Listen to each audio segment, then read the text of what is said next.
Yo, what's up? Meron tayong customer dito mula pa sa Manila. Ito ay kay Rabbit Down tsaka kay Kamatik. So ayaw nilang i-plug and play.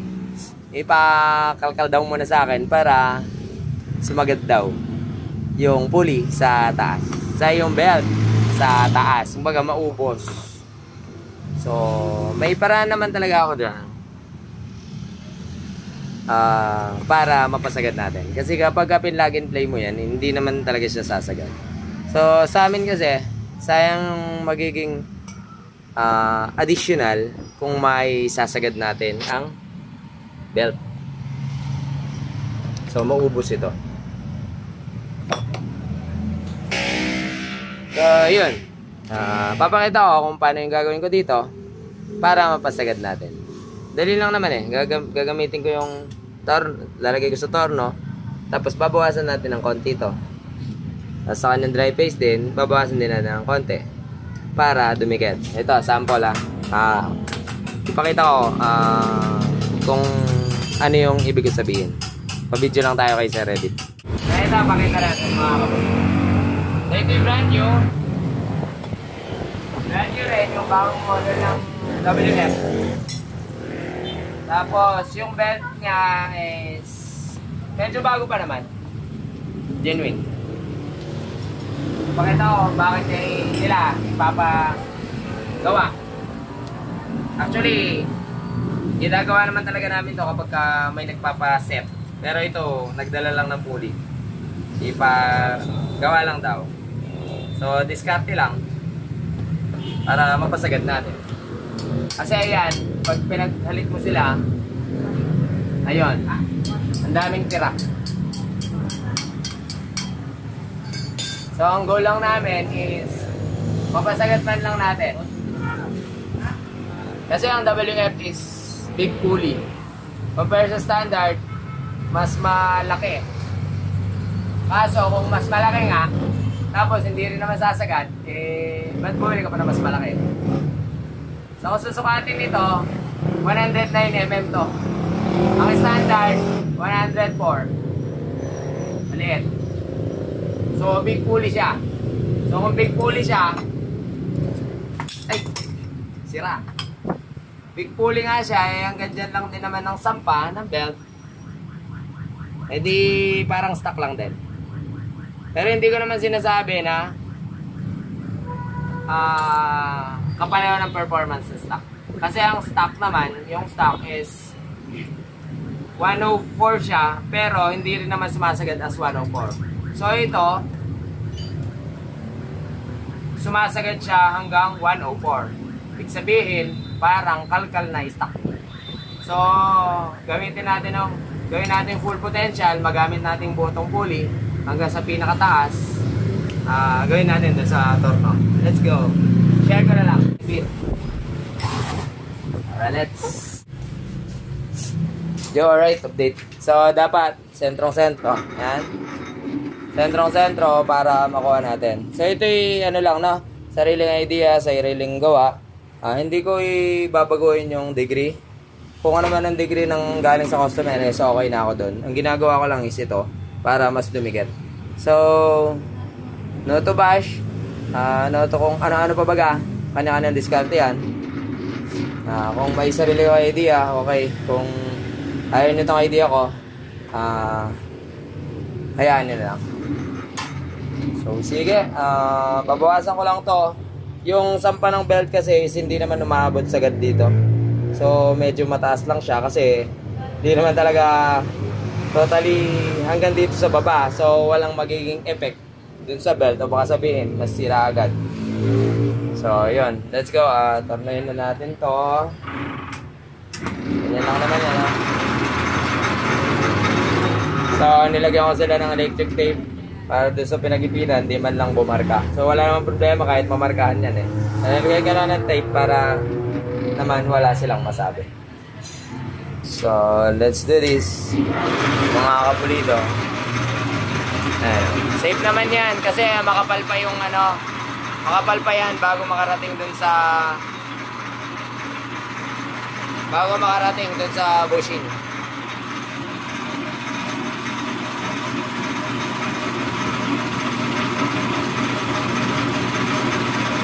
Dati ang gamit namin is liha sa salamin. So pag niliha mo sa salamin, magbabawas na yan. HIRC, ito. HIRC, may mga ginawa na rin tayong ganun. So effective naman, napapasagad natin. So merong naitulong kahit pa paano. HIRC, mas malaki pa dyan eh. Hindi ko naman sinasabi mali ang pagkakagawa nila eh. Kumbaga dito is ginagawa ko lang ng paraan para mas maging effective yung pyesa. Kasi lalo ang magawa natin is pang-touring. Pang-touring, so pang-malayuan. Para magamit siya as full potential.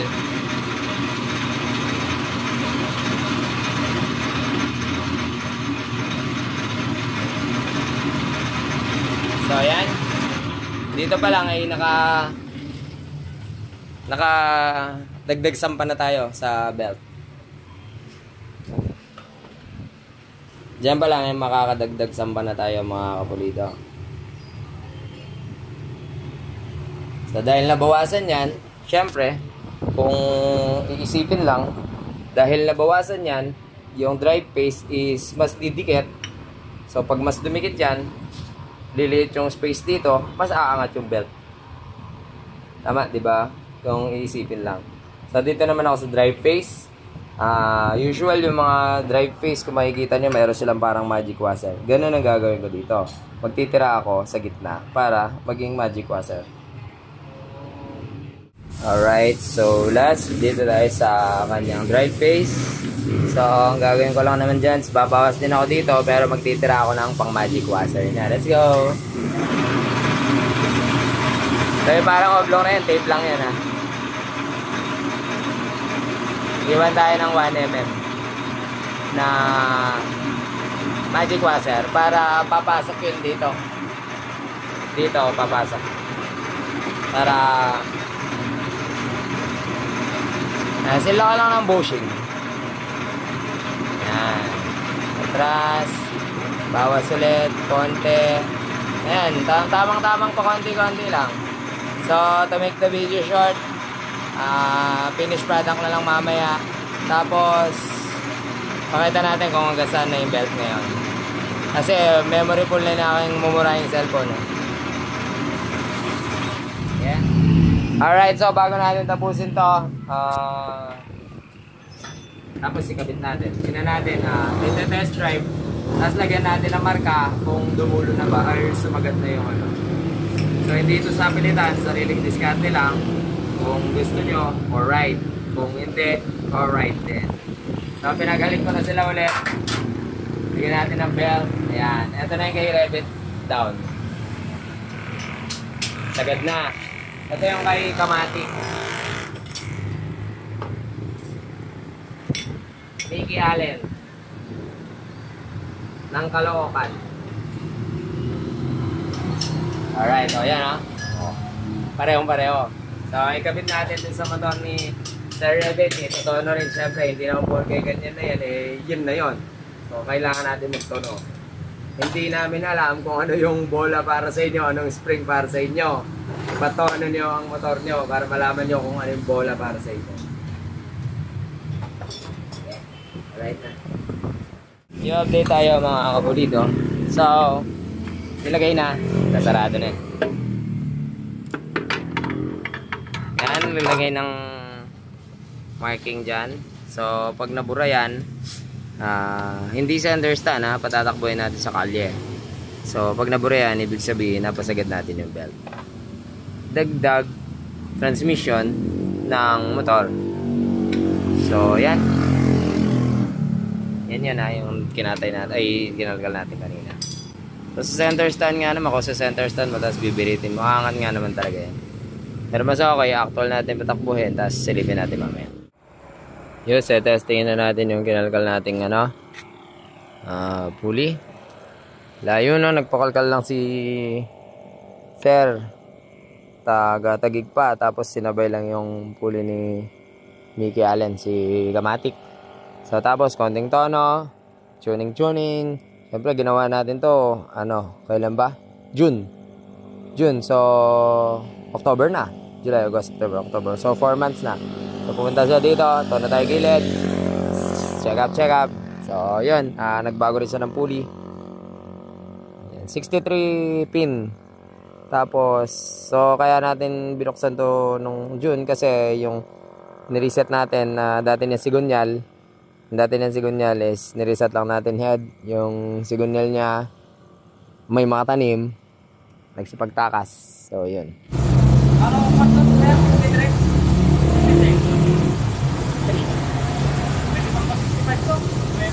Wag na. Nung lumakas yung makina, tumakas yung mga tanim. So, subukan natin top speed. Ano? Kabaan ng highway. Go! Sa timbang ko, 69 kg ako mga kapulido. So, ayan. Tignan natin kung anong resulta. From start to top, 69 kg ako. Meron tayong dalawang GPS. Lakas tayong star. Try natin kung anong meron sa straight. Muna lilitaw. Let's go, habang wala sa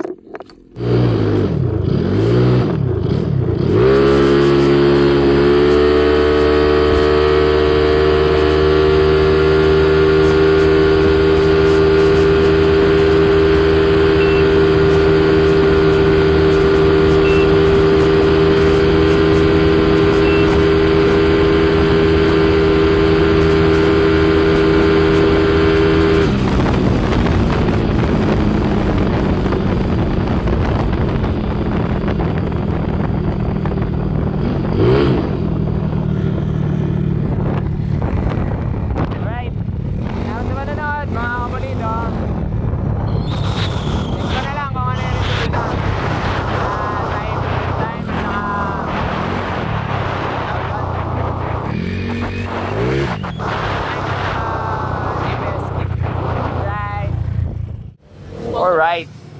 At na test drive na natin at nabirit. Tingnan natin mga kapulito kung sumagat ba ang kanyang new kalkal manok na ginawa natin din eh.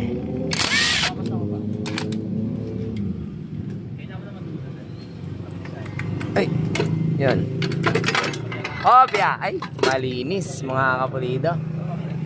Ayun, no? Oh, sir, tingnan mo na yung pulley kung sumagat ba. Ayun yung pentel. Di sumagat. Ayan, no? Buong malinis.